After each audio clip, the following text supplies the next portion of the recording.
Hi everyone, Materim here again with another narrative battle report. And this one has the Dark Elves facing off against the Dwarfs of Clan Odhein in a 2,500 point meeting engagement scenario. Dreadlord Sinbane sat upon his cold one, Duras, watching the clan Hammerfell march away. The direction they headed seemed to take them towards the Blood God's insane followers. Impetuous those young dwarves are, he thought to himself. Duras's head raised up to alert his master as a slim figure appeared out of the shadows around them. It was the small frame of the assassin he had sent to spy upon the bearded folk. "Report, Shadow Walker." Dressed in her dark purple cloak, she emerged, letting a small wisp of her ivory hair fall down to her shoulders. Shadowstalker had always been impressed with the Dreadlord. His presence and physique had caused an attraction to the general, but she would never act upon it. Although she did not fear Talandra, it would not be in her best interest to cause the ire of the sorceress. "My lord, it is as you thought. The dwarves march towards the Blood God's lands. The Hammerfells seem to be the leaders now, after they have defeated the Longbeards. Their grudge seemed to be placed to the side for now. If you are going to strike, now seems the most opportune moment. The warriors will tie up the young dwarves a while." "Excellent work, assassin. Lady Darkheart will be pleased. She has commanded us to draw out Melisandre, and interfering with whatever plans she has for these dwarves may in fact do that. Seek out Demarius, and have him ready our forces. He will lead the assault and prove to me that he is ready to be my second. Also, tell the Kraken Lord that he is to engage the humans of the Empire as soon as possible. Talandra demands more slaves for her amusement." "As you wish, my lord." As Sinbane watched the last of the young dwarves march out of his field of vision, a dark form flew over and landed beside him. Sinbane recognized Talandra's apprentice, Lorelasa, on the back of her dark Pegasus. Sinbane never liked the sorceress, but recognized that she was the eyes and ears of her mistress, and had to be kept informed as to what he was planning. "I was about to come and speak to you, witch." "Yes, Dreadlord, I've seen your interactions with the assassin." "Do you doubt her information?" "No, she is loyal to you, and seems enamored as well. Why, I could not tell you. But that is not the reason I speak with you. I will accompany you in this battle. If any of Melisandre's forces are about, I may be able to recognize them before you," she said with a crooked smile. Sinbane recognized the slight insult at his abilities, but chose to ignore it. "You shall fight alongside Demarius. It is time for him to prove himself to me and our mistress as well. Give him the support and respect you would me, witch, and report to me any outside influences you may detect." "Oh, you will be informed in due order, Dreadlord. Rest assured on that." The sorceress spurred her mount and flew off towards the main camp, leaving Sinbane alone, looking over the upcoming battlefield. "I do not trust her, Duras. I would hardly shed a tear, as the humans say, if the dwarves ended her miserable existence. Come, we must ready ourselves. Tonight we honor Cain with dwarven blood." And so here is the battlefield for the meeting engagement. As you can see, both armies are towing the line. And in the center of this battle, we have three mysterious water terrain, which all three decided to be lakes. So there are three mysterious lakes here that will no doubt cause problems. And behind the dwarves on the far side is actually a mystery swamp as well. So we're going to start with the dwarves, and I don't have his exact list, so you'll have to forgive me. He has, first unit is a unit, I think that's 15 Thunderers. Next to that is a Dwarven Cannon with runes on it. Then there's a unit of 20 Hammerers. Behind that is a Gyro Bomber. There is another cannon, and off to the side here, I didn't take a picture of it, but it'll Vanguard sort of backwards, is another Gyrocopter that'll be on this side as well. Then over here he has a horde of, I want to say it's 40 Longbeards with his Dwarf Lord on Oathstone and Dwarf Thane in that as well. So here with the Dark Elves, there's a unit of 20 Executioners with the Razor Standard. Joining them is his General, Master with the Talisman of Preservation and an Iron Curse icon. Also is a Death Hag, which is his Battle Standard Bearer, on the Cauldron of Blood, which is strange to me, but that's okay. Next to that is a ballista, or the ballista shooting thing, and a unit of harpies. Behind them is a unit of the Sisters of Slaughter. Then there's another repeater bolt thrower, a unit of dark shards, a third repeater bolt thrower, a unit of the Doomfire Warlocks, a unit of the Dark Riders, and then behind the unit of the Doomfire Warlocks is a pretty sizable unit of Corsairs. I think there's 30 of them in that unit. And you don't get a good shot of it here. I might have a better picture of it next. But way off to the side is his Supreme Sorceress, who is level 4 to Lore of Shadow, and is on a Dark Pegasus with the Cloak of Twilight. And yeah, here you go. She's right hiding there by that building, which is a haunted mansion. So she's way over to the side over there. Alright, so the Dark Elves get first turn, and I did not play in this game, so I'm merely an observer, so I'll give you as much info as I can. The one benefit that the Dark Elves did have on this first turn is that both of the Dwarven Runesmith, a Runesmith and a Rune Lord, failed to come on the board first turn. So the dwarves have no magical defense other than their normal +2 to dispel. So this could be a really big first turn for the Dark Elves if they can just nail some good spells. So we start up with the Harpies just moving very little. They might have failed a charge there. But that was it. So his fast cav run around the corner here, and this was a mistake on the Dark Elf player's part because he thought he had given the Dark Riders some sort of ranged attack, and it turns out when he comes to the shooting phase, he didn't. So that's where they end up, just to get them out of an area of being able to be charged by that gigantic hunk of dwarves there. Over here, he runs the Doomfire Warlocks off to that side as well, hoping to do some spelling on that big brick and thin them down. And again, I mean, it's easy to sit as an observer and watch that. I still think this is a mistake. The horde of dwarves are not fast, and I think he could have spent some time running them in circles and dealt with some of the smaller threats first. But instead, as you see, he starts moving up the Corsairs like he's going to engage that big brick of dwarves in combat. Which, I mean, I don't know much about the Dark Elves, but I have trouble seeing even 30 Corsairs with their Strength 3 coming out ahead of a big horde of Strength 4, Toughness 4 Dwarven Longbeards. Now, he did come over here with his caster, and I was thinking this is going to be awesome, because I was thinking he was Lore of Death like he was the last time he played. But he's Lore of Shadow, so being alongside the entire Dwarven line really doesn't give him any huge benefit, but it does make sure that anything he wants to throw a spell at this turn is within range, so I guess that was the ultimate aim here. And he did get, I think, Miasma off on the dwarves, lowered all of their movement, initiative, weapon speed, whatever, off by 1. But the Dark Elves didn't roll very well for magic. I think they only had 4 or 5 dice, so that was all they managed to get off. And so during shooting, one of the repeater bolt throwers takes a single wound off the cannon, and that was it.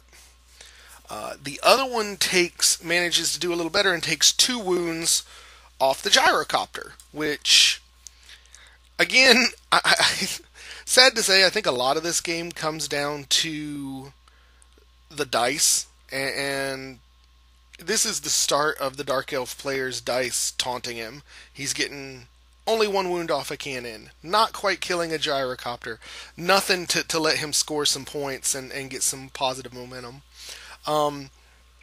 Then, via the rest of his shooting, I think this is the Dark Shards ends up taking off two or three of the hammerers, which is good. I am always a strong believer that hammers need to die by any means necessary, because they're relatively easy as far as anything is in the Dwarf army to take out with shooting, but they can do such a punch in close combat, you just need to kill them early.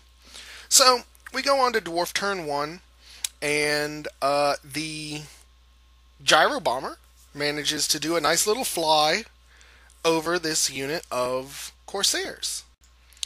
And its bomb manages to land direct hit, which will be the first of many for the Dwarves this turn, and knock off 6 of the Dark Elf Corsairs there. Then the bomb bounces for a second direct hit, takes off another, I think it was another 5, and forces a panic check, which the Dark Elves fail, and now they're fleeing away from that into the water. Luckily, the water just turned to be a water of blood, so he's not taking any extra damage, but he is now totally out of position with this unit, and it's going to look bad. So then, on the rest of his movement, the 2 missing Rune Lords, or Rune Lord and Rune Smith, show up, so now the Dwarves have their full magic defense ready to go. And then, for the last of movement, the Gyrocopter comes up to get right in line with the now fleeing Corsairs. And then, in shooting, the Gyrocopter just lets loose with a flame template, melts off another, might be another 5 or 6, it's hard to tell from the picture. And they're still fleeing. So, really, at this point, I don't think there's enough of these Corsairs left to be a valid target or a valid threat to anything. So with basically 2 pieces of air support, that whole side is starting to crumble. Then the cannon shoots one of the repeater bolt throwers on that flank and blows it up. So at this point, really the Dark Elves have nothing on their right side that is in any way going to be able to handle, or even at this point deflect, that big horde of dwarves coming in. Over here, the Thunderers peel off the entire back rank of the Dark Shards. They do manage to pass their panic check, though, so the Dark Shards are not going to run off. So, start of Dark Elf turn 2, the Harpies slam into the flank of the Gyrocopter, which I thought was good until I realized how terrible Harpies are. I guess I was thinking more that they'd be more along the lines of the Chaos Furies from Demons, and they're really not. So, yeah, the Gyrocopter really has nothing to concern himself with here, and the Dwarf player pretty much knows it. Here, all of the fast cav and the level 4 come around here to the back so that they can get targets on pretty much anything and hopefully work to eliminate those cannons, which I guess is okay. Again, with how much the dwarves are kind of bricked up, I don't know how much fast cav is going to be useful if it's not chaffing up that big unit. So, the Corsairs here with the Altar of Blood move across the pond. And the reason they didn't move up the first turn, and I guess I should explain this, the Altar of Blood didn't show up on the battlefield the first turn.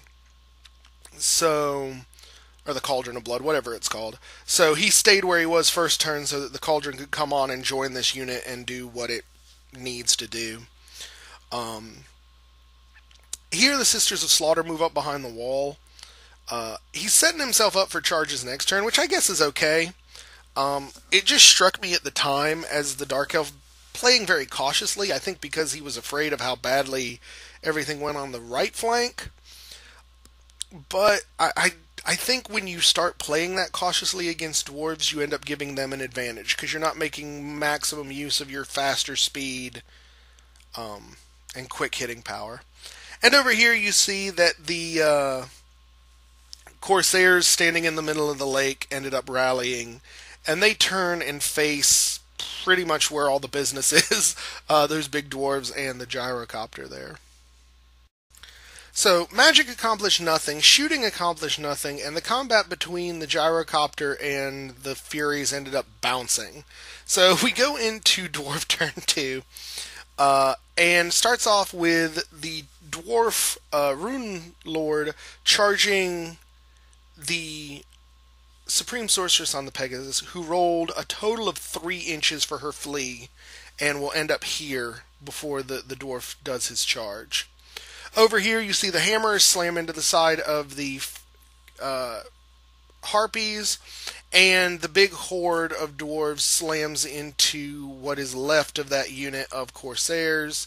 The gyro bomber here, you see, tried to do a flyover, and I think this is the first and only time it scattered off and didn't accomplish anything during the game. So there's a lot of dwarven punch being brought to bear here. And oh no, I lied. The bomb ended up going over the dark shards and blew off another rank. So yeah, so it did do something. It might have been even another direct hit, because he was rolling direct hits like it was going out of style this game. Pretty much any roll the dwarf player needed, he got. So even if it was more in favor of the Dark Elves, which I don't think it was to begin with, things went bad. So during shooting here, the Thunderers managed to take off 2 more of the Dark Shards, so there's like 3 of them left, and that's it. And in the biggest upset in history, and I know these pictures are out of order, but the Dwarf Rune Lord rolls, I think he rolled boxcars or an 11 to chase down the mage on the Pegasus, and succeeds it and runs her down and kills her. So there the Dark Elves have no more level 4. All they've got that can cast spells now are the Doomfire Warlocks. And then the cannon turns around here and grape shots the crap out of the Dark Shards, kills all but one of those.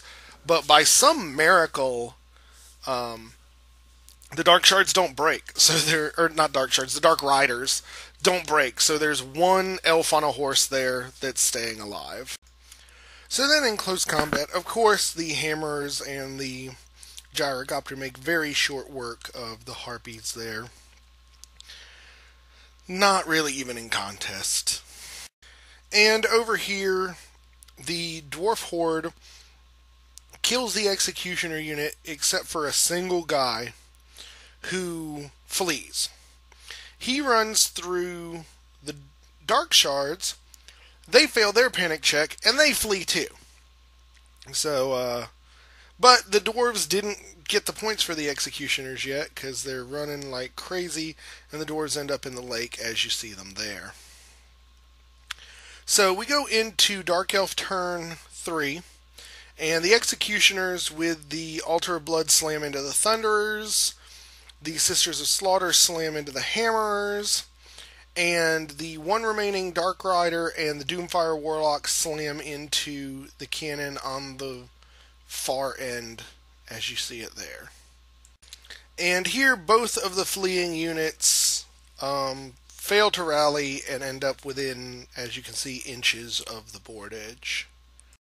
So very little magic left, so we go to shooting, and one of the remaining bolt throwers finally takes out that gyrocopter that's been flying around and causing trouble. The other one fails to wound the gyro bomber. So we go to close combat, and the Sisters of Slaughter do a lot. They take on about half of those hammers and lose 5 or 6 of their own. The hammers are stubborn, though, on leadership 10 re-rollable, so they're not going anywhere. And then the Sisters reform so that they're 7 wide to get some extra attacks there and hopefully kill those hammers to a man before the big dwarf horde turns around and notices them. And then over here, of course, the executioners just absolutely wipe out the thunderers. But with the way they had to hit, they do have to overrun because they are frenzied and end up here on the edge of the mystery swamp. So they're actually touching it, which is really bad because it means they're going to potentially lose some models next turn. They're also way out of position, so that was not necessarily the greatest thing that could have happened there. And the horsemen end up destroying the cannon and reforming so that they can see the other one and kind of what else is over here. So he's got some options. So Dwarf turn 3, the big brick of Longbeards reforms and moves up a little bit to face the side of the Sisters' Slaughter. And on next turn, they're going to have an auto charge, basically, because they're not far away at all. And over here, the Gyro Bomber flies over the Doomfire Warlocks and manages to land the hit on them, but they ward saved it, so none of them die. So during remaining moves, the two dwarf characters are still running to get to anything worthwhile, but they're too slow to catch much anything, so I don't even think they're going to get into combat again. Although really they've earned their points by killing the by killing that level 4, running her down on the Dark Pegasus, which was completely stupid. And then over here, the executioners fail their initiative check for the Mystery Swamp and lose like another 4 guys. So that was really just absolutely brainless. I mean, not that there was anything they could do, but it's just, it was so stupid that they all died to quicksand or Mystery Swamp. And yeah, there you see it. They're missing that whole back rank now. And combat is just an absolute flubfest. I think each side loses 1 model, which is really not what the Dark Elf player needed, because now he's going to have a horde of dwarves up his ass, and there's just no cream for that. So we go into Dark Elf turn 4, and the executioners with the cauldron on it turns around. Oh, and you'll notice the BSB is missing at this point because last turn this cannon ended up shooting it, and the only thing he killed was the BSB on the back of the cauldron. So that was pretty dumb too. And then the Doomfire Warlocks charge into the cannon here to try and kill it. So shooting, magic, no big deal. Combat, the Sisters lose another 2 models, but they've killed the hammers down to 3 men now, but it's still not enough to get the job done because they're leadership 10, rerollable, stubborn so-and-sos. So they're not going anywhere, and it's about to be a really, really bad day for the dwarves. So yeah, here that dwarf rune lord again charges the Dark Rider, who doesn't run very far and gets run down again. So yeah, just not a good day. Actually, this may have been the rundown I was thinking of. The level 4 might have been killed by a cannon. It's hard to remember. Again, I apologize. Just too many dwarves running down horses for me. And over here, the dwarves, the big horde, come into the Sisters of Slaughter pretty much like everybody thought they would. So there's no huge surprise. And then, just to take any potential concerns out of whether the Dark Elves will win anything, the Gyro Bomber flies over the executioners, direct hits on them again, and takes off, 3, 6, 8 more of the executioners. So now he's got not even 2 full ranks, I think. And there's really just nothing. They don't have enough punch to really matter in what's about to happen. So, yeah, the hammers do get killed to a man in Always Strikes First, but that horde just stomps the sisters. Um, the other cannon does get destroyed in the back, but at this point it's just done. The Dark Elf player doesn't have enough on the board left to fight, and he knows it. So he is going to surrender at this point. So here's what the board looks like at the end. Very, very few Dark Elves left on the table. And so we'll go ahead and get into the narrative wrap up. Hold your line, my fellow Dawi. Let them escape back to their masters, Ogrim shouted to his warriors. Surveying the field, he could see what the Dark Elves had done to his people. Dead and wounded were scattered, but their lines were still strong. The outer defenses had held easily thanks to the entrenchments and the timely arrival of his two faithful smiths. As he watched the Dawi carry their wounded back to camp, he could not help but feel a surge of pride. Watching the gyro bomber land nearby signaled the full retreat of the Dark Elf forces. This pride was soon forgotten at the sound of a Dawi crewman calling out for help. Crewman had suffered several wounds but would live. "What is your name, Toughbeard?" the king requested, helping the dwarf to his feet. "I'm Gunner Ironhand, my lord," the crewman spoke before spotting his beloved cannon. It was shattered, blackened, and badly scarred. Had the king not been standing directly in his presence, the crewman may have wept at the sight. "My king, my cannon, I failed to defend it."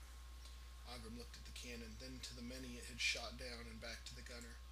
"You saved many. You and your fellow crewmen did an admirable job, and you will be rewarded." The king waved over his thane, who brought forth a ring with the image of a gold cannon.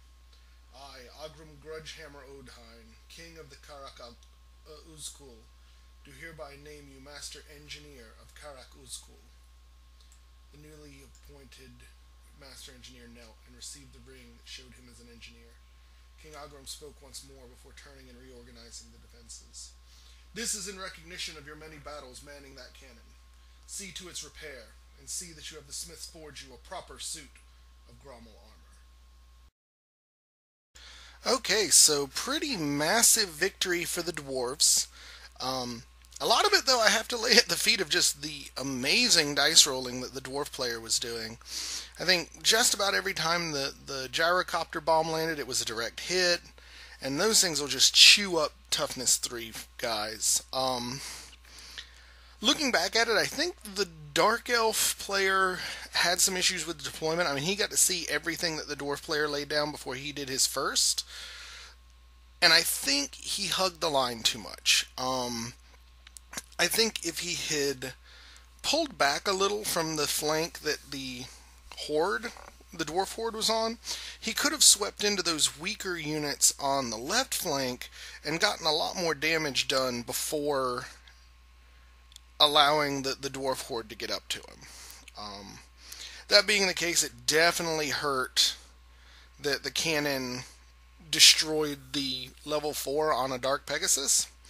Though, again, I think that was kind of a poor choice. I mean, he knew he was going to be facing the dwarves, and putting a level 4 on a Dark Pegasus when you know you're going to be facing what is the best War Machine army in the game, pretty much, probably not the best call.